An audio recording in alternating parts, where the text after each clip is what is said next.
In this video, I'm going to show you guys how to sign out of Gmail on your Android phone.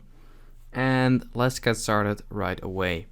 So what we want to do is we want to open up Gmail, of course, and click on the three stripes at the top left corner.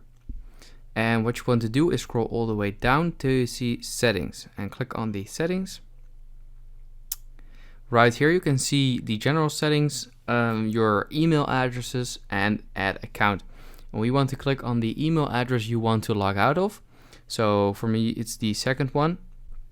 And once you're in this account, you basically want to click on the three dots at the top right corner.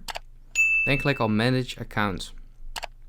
And once you're here, this may look different for some Android phones, I believe, but you basically want to click on Google and then on the email address you want to remove.